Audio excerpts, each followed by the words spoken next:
Hey, welcome everybody to another episode of the Fantasy Football Fallout. I watch every game of every week of the whole season, so if you want the reaction videos to the game and what it means for your fantasy team, you can check us out. So today I'm going to be talking about the Giants versus the Cowboys in Week 1.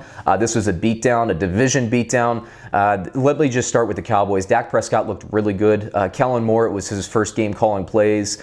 If game 1 is any indication, things are looking pretty good for Dallas. I got to say, with that defense and with Dak Prescott continuing his ascent, I don't think he's an all-pro yet, but he is going to get paid. And when he gets paid, what that means is when he's making $30+ million a year, the Cowboys start losing things like their good offensive tackles. They start maybe losing some things on the defensive line or at linebacker. You can't pay everybody in the NFL. But the good news is that Dak Prescott is ascending. He looked fantastic. And here's what I like. Surprisingly, let me start with Randall Cobb. A lot of people kind of thought he was done because he didn't have a great last couple of years in the McCarthy system in Green Bay. He looked better. He looked like a significant upgrade to Cole Beasley in the first week of the season. He's going to be a factor. Michael Gallup, I think, is because he didn't get in the end zone, he's still available in a lot of leagues. I actually just picked him up in my league today. He got a lot of targets. He got a lot of yards. He gets over the top of receivers. And I'll say a little bit. My readers from the Fantasy Football Almanac know this, but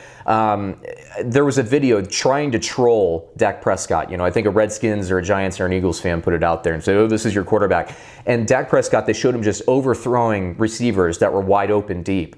And time after time, it was Michael Gallup who was overthrown. Last year, he could have had another 500 yards or maybe 400 yards and 4 touchdowns because of these deep throws. It was sick. So when I saw that, immediately I thought, well, Dak Prescott's not going to overthrow these guys forever, and Michael Gallup is behind some pretty good cornerbacks in these clips. So he was on my radar early, and this last week against the Giants was a confirmation. I like Gallup quite a bit. He's going to find the end zone this year. He's a very good complement to Amari Cooper, who, I'm sorry, he's going to be gone, and he should be gone, and he should be a weekly start. Zeke really wasn't involved in the game plan too much, but that's to be expected, honestly, with his holdout, him kind of getting back. They're going to ease him back into action. Pollard got some carries, but Zeke is going to be just fine. Hold him. He's going to be a strong running back for the rest of the year. Dak Prescott, if he's available on waivers, I think you can probably put a flyer out on him and pick him up.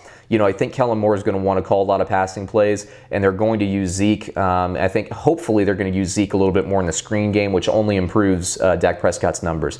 Now for the Giants, there wasn't a lot to love.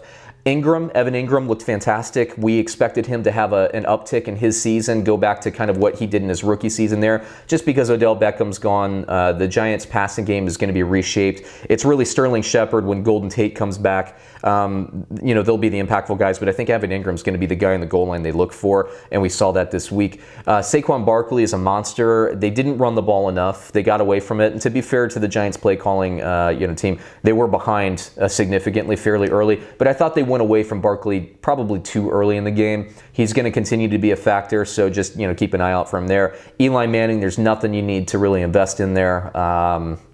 What can you say? I think Daniel Jones, the way they looked in Week 1, and I don't think they'll look that bad against everybody. I think Dallas was really just ready to go. But for the Giants, I think Daniel Jones will be starting by the end of the year. It's just reality at this point. Eli Manning, once they're out of the playoff run, what's the point in even starting him anymore? Daily fantasy, I don't see him as a buy, but I just think he's going to be a non-factor. So I think the Giants fans know it. They've probably been saying it, and there's rumblings throughout training camp with all the hype that's coming with Daniel Jones. Dallas, there's a lot of guys that are good there. Gallup is still on waivers. Cobb is still on waivers, but I prefer Gallup. So there's your fantasy football fallout from the Giants versus the Cowboys. If you could like our video, subscribe to our video. We'd appreciate it. That's how we grow. If you comment, I will do my best to be as interactive with you as possible and comment to you directly. And stay tuned for another episode.